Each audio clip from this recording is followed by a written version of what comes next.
Hey everybody, Dauntless here, and welcome to another episode of Decisions of the Elders. You may note I have not put the Space Quest name at the start of that, mostly because I am starting to think this is not Space Quest at all.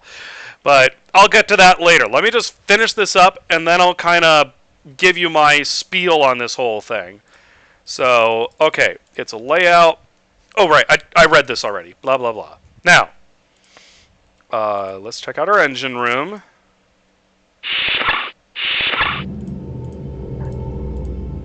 It's a standard transporter, and standard means that it does not support time travel. You know, this narrator has been such a jerk. I don't even think I should voice him like Gary Owens. I should be like voicing him like, I don't know, by trying to fart into my microphone. It would be less offensive. In contrast with Jerry, you did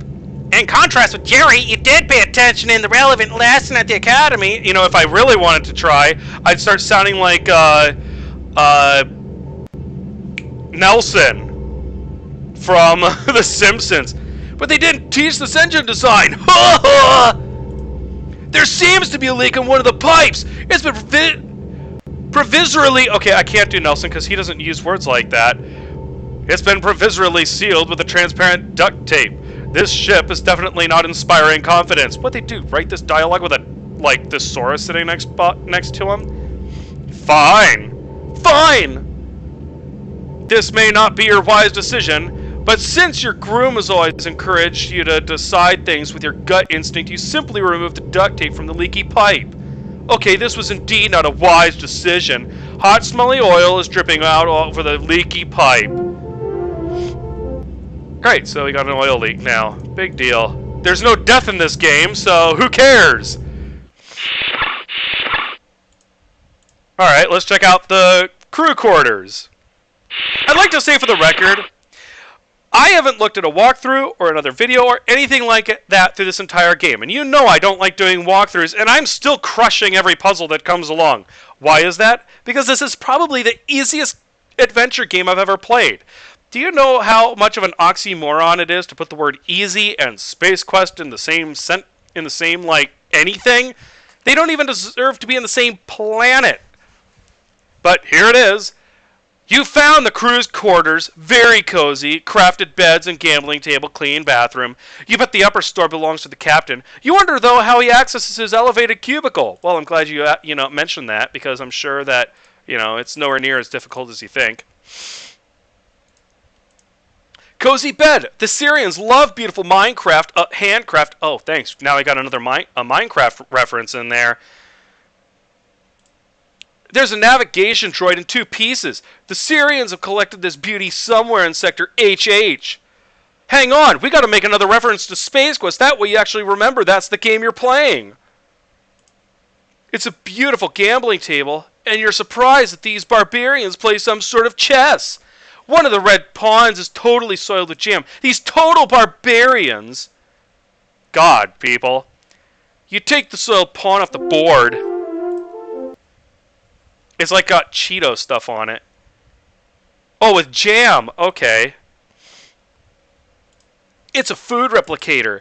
There's nothing on the serving counter of the replicator, and you don't know how to operate this machine. No, you're not going to stick your hand down the toilet bowl. Does that mean, okay? Instead of flushing the toilet, you remove the lid of the tank and take a look inside. There's a bottle of illegal Romulan booze. You know, at least Space Quest was smart enough to, make little plays on names or something. But, nope. Couldn't come up with that level of creativity. A toilet tank is indeed the best secret hideaway ever. No one ever opens it, and it's a flow cooler. It's a flow cooler? What the heck does that even mean? You gladly take the bottle with you. Gladly? You said this stuff is illegal. That's right, because it's 200% alcohol by volume. It burns your stomach lining away. Nice, and I am carrying this stuff with me. Alright. You're an emancipated woman. You don't make other people's beds. Okay, I guess we're pushing more ideology in this game now. I mean, far be it from me to mention, that they've already been pushing this environmentalist message the entire time I was on the planet. Now, except for the one guy who ate a worm. Oh, God. But now we've got, this constant,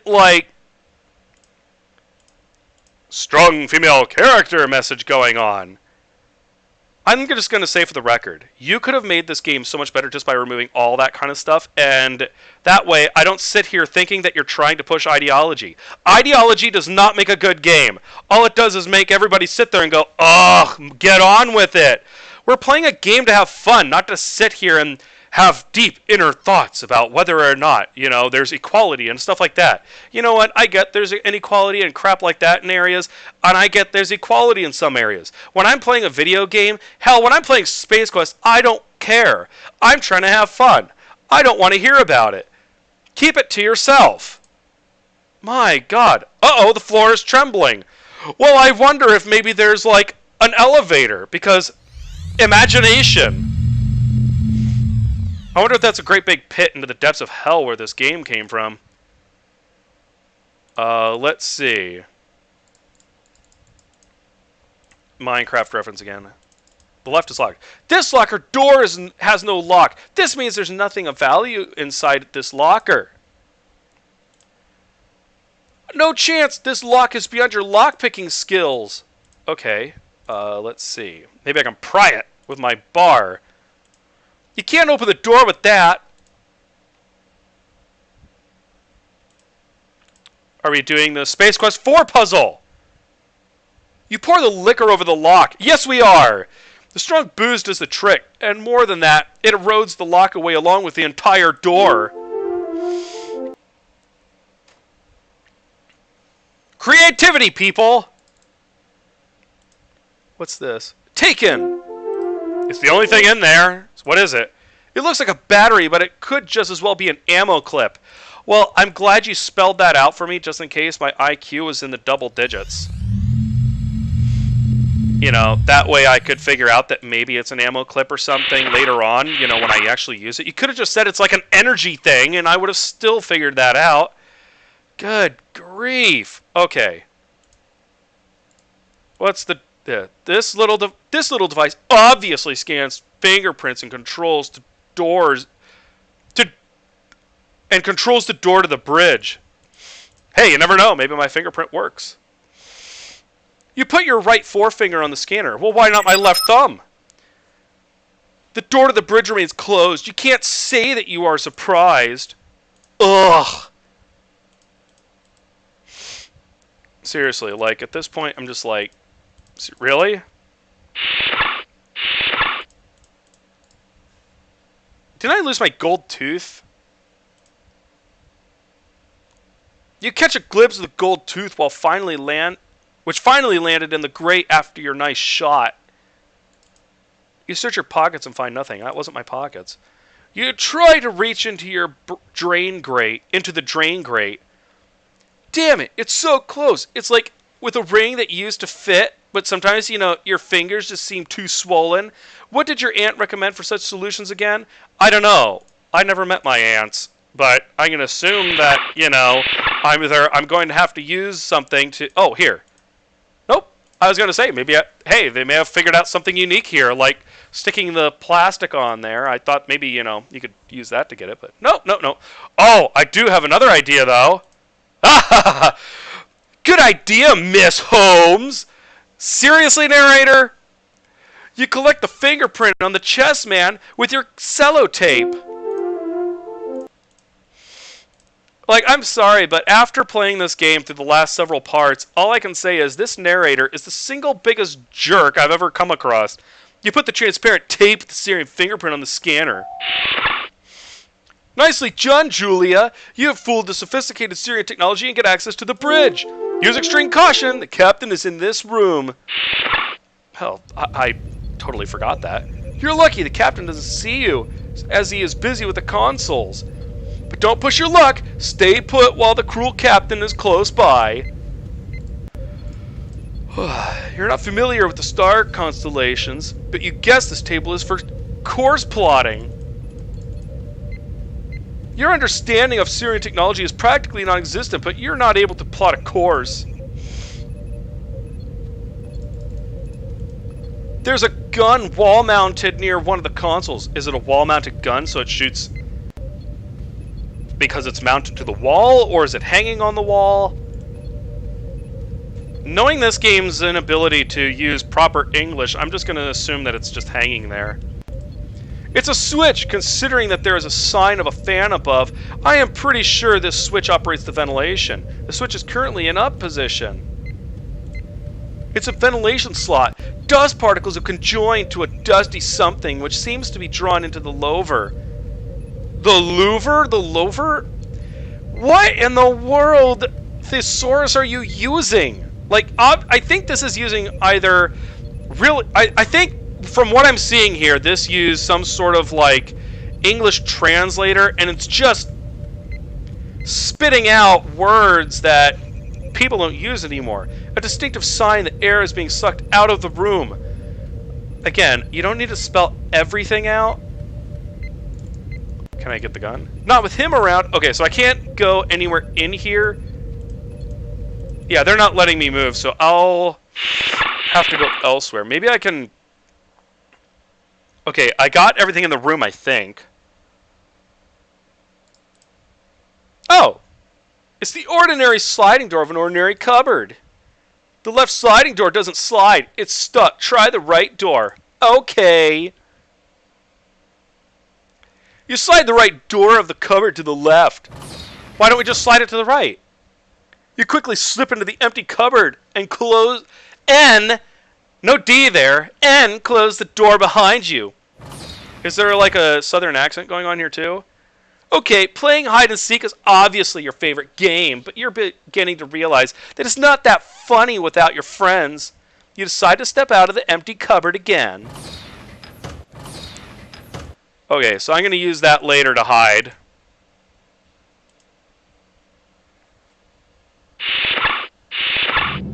Oh my! This has gotten better. The drops have become a little pool of smelly machine oil. Since the floor is rather cold, the oil on the floor has cooled down. Oh! I know. I'm going to use it to, like, basically get my hands all lotioned up. Yup. Blah, blah, blah, blah, blah. The cold floor has cooled down the hot machine oil so that you can put on some lotion. Wow, your hands are slippery now. Doesn't that sound familiar, the scoring sound? It kind of reminds me a little bit of the Gold Rush remake.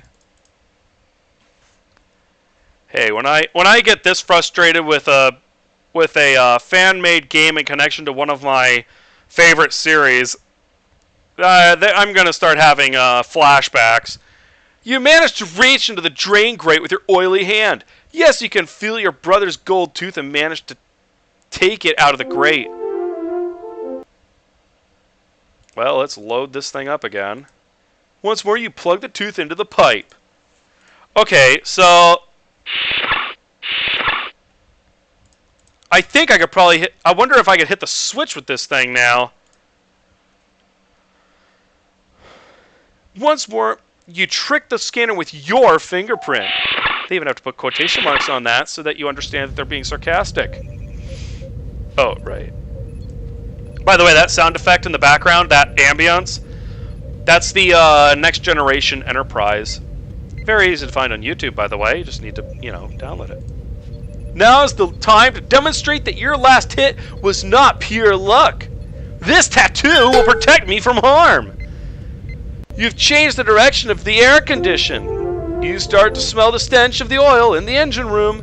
If the Syrian is a nose, he will check for the source of the smell, and his first guess will be the engine room. The Enigni room! It's not an engine room, it's an Enigni room. Well, I'm glad because this place doesn't have an Enigni room, so he is not going to go anywhere. Quickly, you leave for the hallway, and now hurry up!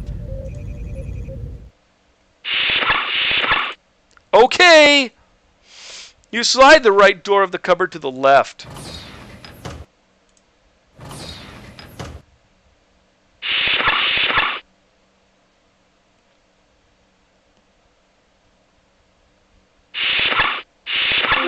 Okay, the coast is clear. Okay, so now I get in there, and I'm going to take the wall-mounted gun. Once you're tricked... Okay, blah, blah, blah.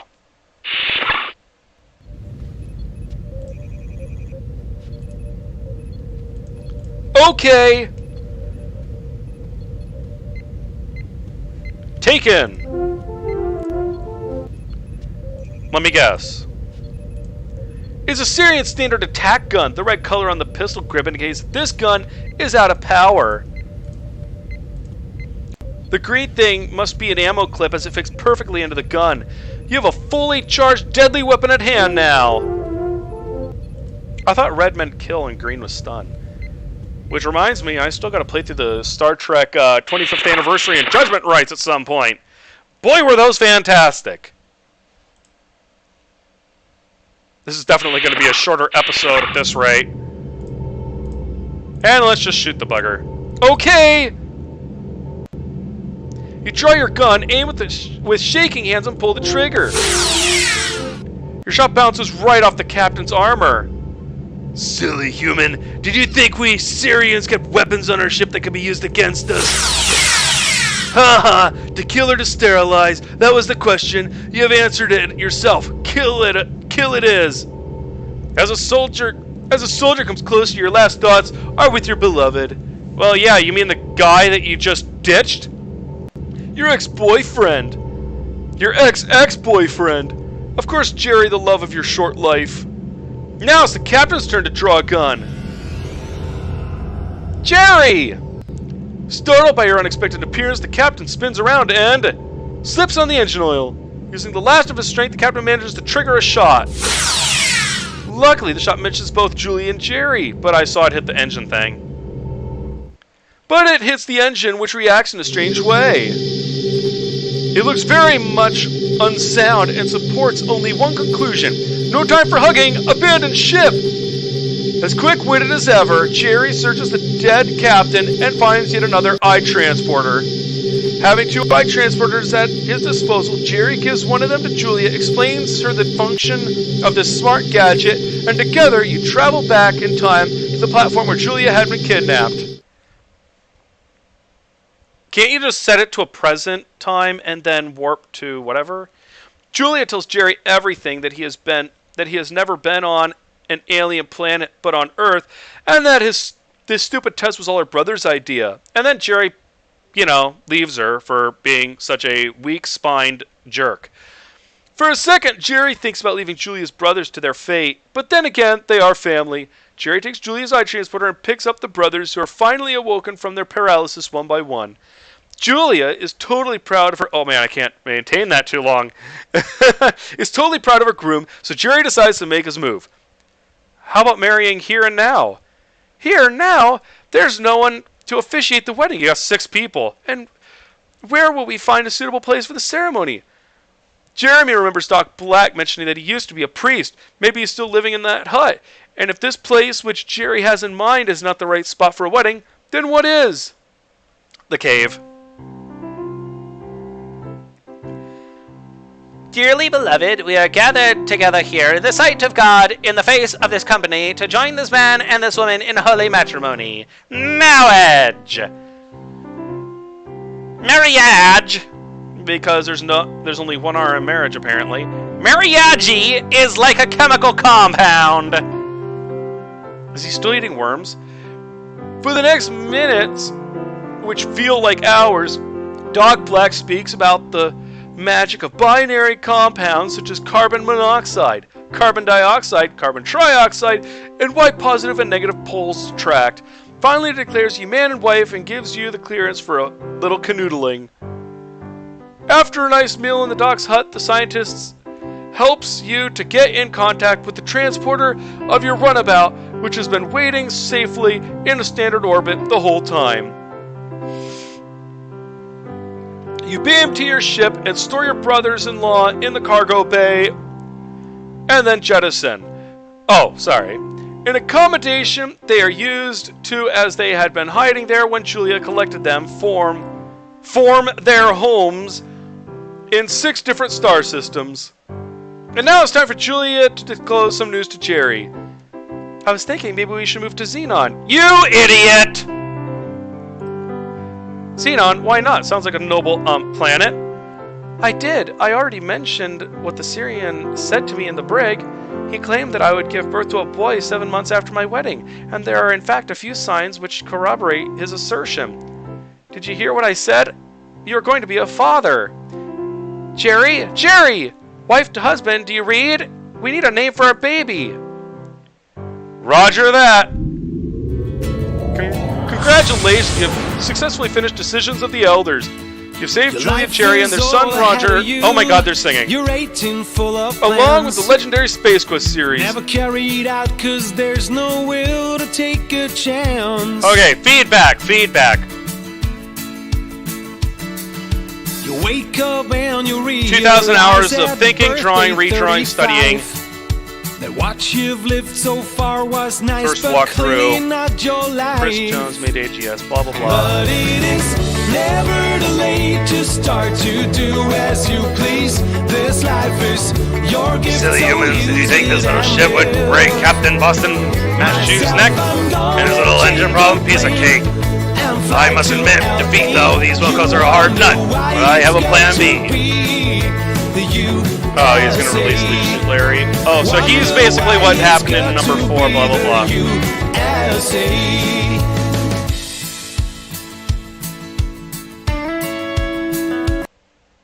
Okay, alright. I have here notes that I have written up to go and talk about really quickly, just as a short little thing, about my opinion of this game. There's 2 things I liked about it. I liked that it had custom music. That's actually kind of nice, although I don't think Space Quest deserves to be inflicted with country. Especially that kind of country. Just, no, never. The environmental graphics are actually not bad. I kind of enjoy that. Now, here's what I didn't like. What were you thinking with putting Earth in there? Did you not notice that that Earth isn't actually in the Space Quest series except for in a parallel universe?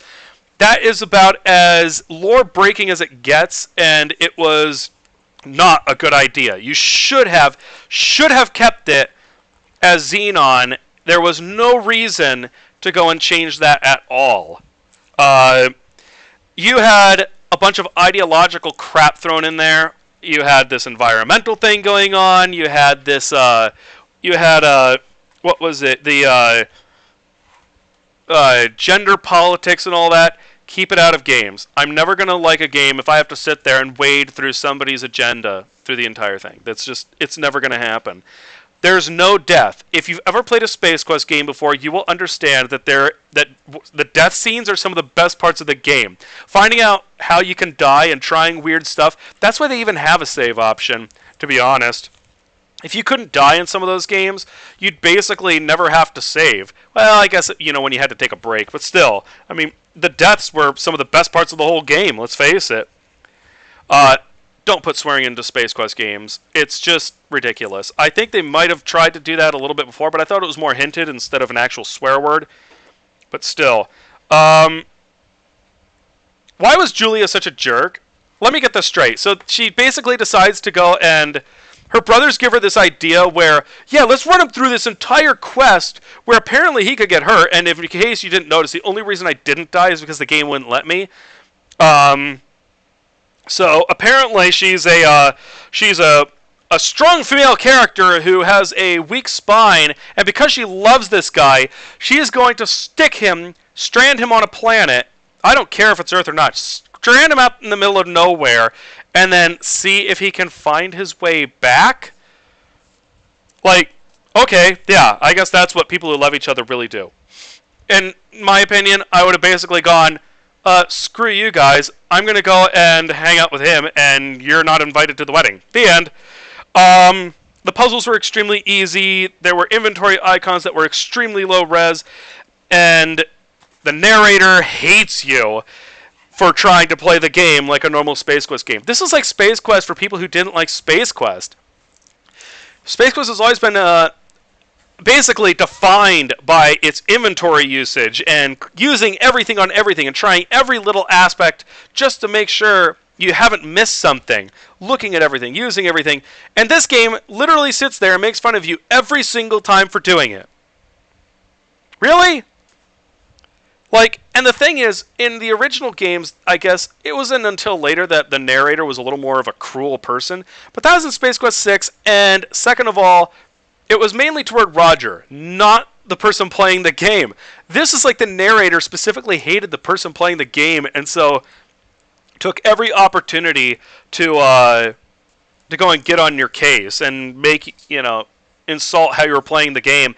And I'd like to say for the record that I didn't like it in Space Quest 6 either, even if it was directed toward even if it was only directed toward Roger. Now, I'm going to just point out that again, I think that using a getting dropped off on a planet, jungle, forest, whatever, is a very overused storyline element. It's the overused environment in Space Quest fan games, and you'll find out I've got 4 more of these, 2 of which are my favorites. My absolute 2 favorites, thankfully, are really good. The next 2 aren't bad, but they still use the same kind of feel. You'll see. Yeah.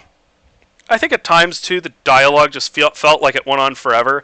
If you want to make a joke, sometimes you just got to cut it down a bit, and that's just my opinion on that one. I think the rest of this is a little more something where it all formed together to basically make this not a Space Quest game. Space Quest is defined by several things, and this basically went out of its way to go, okay, sorry, I've never played Space Quest before, and I'm just going to try and throw this together. That's how I kind of felt with this game.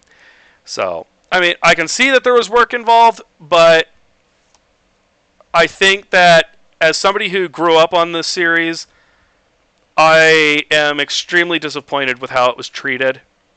The Earth thing should never have entered into that. There was no reason for that. Big time.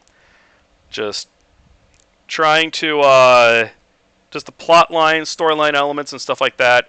I think it showed very little respect for the original source material. But anyway, that is Space Quest -1, Decisions of the Elders. I'm not even sure what the Decisions of the Elders were. Was that her brothers? Anyway, thanks everybody for dropping by. I really appreciate it. I hope you aren't too upset that I hated this game quite so much. I kind of put it up there along with the Gold Rush remake, honestly. It was kind of frustrating. But if you liked the video, hit the like button, subscribe, activate that notification icon. It's that little bell down there, and that way I can I can keep track of. Well, you can find out when I'm posting new videos, because I am going to be putting up more of the Space Quest fan games. I'm going to try and put up as many of them as I can. I think there's 5 of them that really do need to go up. But thanks again, and as always, I hope you all have a great rest of your day.